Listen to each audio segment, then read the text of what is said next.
What comes to mind when you think of the abyss? Death, darkness, chaos. But the abyss was never just evil for the sake of being evil. The true motives behind each abyss hero's desperate fight for survival deserve to be heard and understood. The Abyss. A perilous place where resources are scarce and only the strongest survive. Shattered, broken, and charred landscapes. These are the raw visual elements that form the Abyss. We want players to feel from their very first glimpse that this is a realm hostile to life itself. The Fire Demon Fortress stands among the barren expanse of scorched earth, its structures jutting out like menacing fangs, ready to bite. In the Sanguine Lair, Gothic architecture twists into claw-like formations, wrapped in batwing, membrane-like designs that create a sinister silhouette. This deprived environment nurtures only the most primal forms of life. The eternal darkness of the Abyss has caused the eyes of the creatures here to wither and evolve. Their incomplete evolution leaves bone and muscle grotesquely exposed. Beyond the merciless environment, the Abyss harbors an even darker threat: the power of the God of Darkness. Those tainted by this corruptive power surrender their free will, their bodies and minds twisting until they become nothing more than puppets of the God of Darkness. This is the Abyss, where cruelty and slaughter are the laws of survival, written in blood and etched into bone. Our characters possess powers formidable enough to resist death itself. Yet the primal struggle for survival never fades from their essence. They are not imprisoned by death, but by the need to meaning, each trapped in their own dilemma of survival. For Thamos, survival has never meant mere self-preservation, but rather ensuring the existence of the entire fire demon race. In our narrative, we've shaped him into a more nuanced, multi-dimensional leader and antagonist, and strengthened his connection to his tribe. Thamos' identity as a leader permeates his concept design. His imposing silhouette radiates raw power and dominance, befitting his status as Lord Lava. The new molten core pulsing in his chest is his life force. As long as it exists, Thamos cannot die. His sickles are not just tools, but extensions of himself, deadly shards crystallized from his own molten body. The Omega symbol, Omega, carved deep into his chest, marks not just conquest, but rebirth, the end of the old reign, and a new dawn for his people. Unlike the fire demons who battle tangible threats to their existence, Obsidia and Alice pursue a more profound form of survival, one that transcends the physical realm. Obsidia, the sovereign of the Abyss, wields power that few can comprehend. As MLBB's only circle-strafing marksman to date, her passive is the cornerstone of her killing potential. With each kill, Obsidia harvests bone shards from her victims. Every basic attack then unleashes these accumulated shards in a merciless volley against a single target. This terrifying sustained damage allows her to dominate the late game with overwhelming firepower, killing enemies with deadly grace. This is Obsidia, and she's here to reclaim her power through merciless slaughter. For Obsidia, I designed a living weapon that evolves with her deadly power. At first, the weapon appears as merely a spine, fragile and incomplete. As the slaughter begins, it feeds on the essence of her victims, sprouting aggressive, barbed vertebrae along its length. With each kill, it grows more ravenous, eventually transforming into an instrument of death and destruction. This is the dark gift bestowed by the God of Darkness. The more merciless the slaughter, the further the wielder ascends above mortal beings. But power always has a price. The Abyss became nothing more than a pawn of the God of Darkness, its inhabitants thrust into an eternal conflict between light and darkness. Obsidia herself fell under the God of Darkness's dominion, reduced to a mere puppet, stripped of will and choice. A fate worse than death. What Obsidia truly desires is spiritual sovereignty, a state where no entity, mortal or god, can bend her will. This freedom is the true survival she so desperately pursues. After exploring Obsidia's journey of growth and transformation, we chose to center her promotional video around the theme of confronting oneself. In her dream, you witness Obsidia facing her old self, the corrupted vessel and thrall of the god of darkness. This past incarnation appears murky, distorted, and radiating with the power of darkness. When Obsidia resolutely destroys this shadow in her dream, she delivers a defiant blow against her past. This confrontation transcends mere physical combat. It represents Obsidia directly facing her spiritual dilemma, darkest night before her soul's awakening. Alice's dilemma isn't born from external threats, but springs from the bottomless desires within her own heart.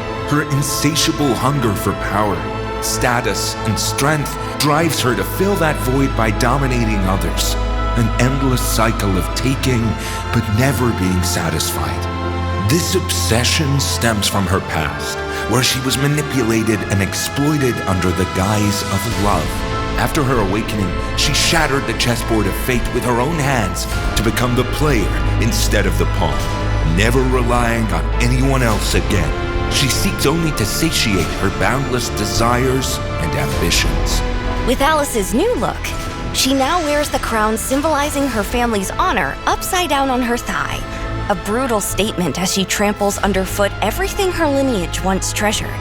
I also incorporated more decorative elements crafted from blood to enhance the viscerality and sense of power befitting of the Queen of Blood.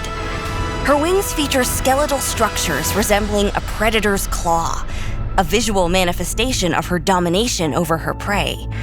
Every aspect reflects Alice's complete severance from her past and rebirth as the Queen of Blood. Yet ascending the throne hasn't guided her toward truly living.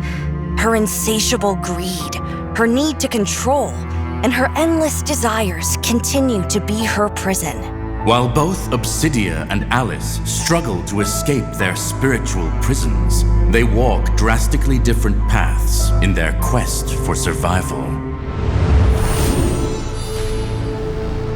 In her relentless pursuit of a better existence, Alice would endure any torment as long as it led to greater power and status. Even as Obsidia's imminent revival casts unknown dangers, Alice continues her cold calculations, seeking to exploit any power she can. The spawns of decay, the Sovereign's blood, Obsidia, and Thamos. But Obsidia stands as the undisputed sovereign, a ruler in spirit and essence. The only existence she will accept is her true self. She once reigned at the pinnacle of power, only to become a puppet of divinity. It's precisely because of this fall from grace that she understands the value of free will and what it truly means to live. Obsidia's story is not only written in words, it is also reflected in the music. We used musical notes to echo the will of her abyss, weaving an intricate, layered melody. As the strings build into 4 interwoven parts, they traverse between different sections, mirroring her inner struggles and entanglements. The composition features percussion elements to match Obsidia's identity and skills. Ominous footsteps getting ever closer, each step heralding a lash of her weapon, each step marking another kill. The bones gradually come together as the chilling image of the Sovereign appears before us. Combined with alternating low and high, high and low piano notes, we created a sensation of abyss creatures gazing upward in reverence while she looks down upon her subjects. Thus, the Sovereign of the Abyss returns once more, walking the path of a godslayer. In the cinematic trailer, even though Obsidia and the God of Darkness have become one in flesh, she still sought to become the edge that will destroy their mutual existence. What fascinates me about Obsidia is her willingness to sacrifice her physical self for her spiritual freedom. She's someone who would stake her existence on a gamble. The cold, ruthless sovereign of the abyss. In the final scene, the hauntingly beautiful shot of ancient blood spilling across the frame illustrates her will to find life through death. To truly live is to be free, perhaps when her body perishes in the moment of her rebirth. Back in the present, Obsidia, whose physical form once perished, has revived from her cocoon, which also wakened the Night Palace. Light dances through the depths as plankton drift about and bone-like rocks begin to spiral. The Night Palace once again pulses with life. The Night Palace, the instrument of Obsidia's revival, naturally became the stage of the cinematic trailer, drawing Alice, Thamuz, and Dairath into its halls through some unexplained force.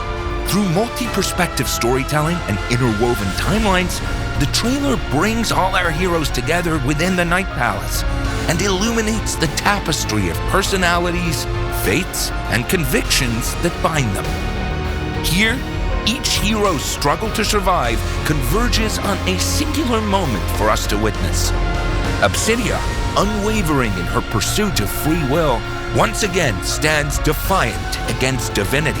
Alice, consumed by insatiable desire, probes the mysterious power of the ancient blood and Obsidia herself. Thamos, shouldering his people's fate, unleashes his fury upon Obsidia. And Dairath, amidst the chaos, searches for himself and where his future leads. Within this perfect storm of the abyss, we hope the audience can feel the raw conflict of choice and survival, and the emotional core of each character. Let "Survive the Abyss, Strive for Tomorrow" resonate not just as a slogan, but as the fractured heart of the abyss. They each face their own trials, yet not one will ever kneel to the abyss. Rather than yielding to darkness, they bare their fangs and hone their edges within it, revealing a fierce, undeniable will to survive.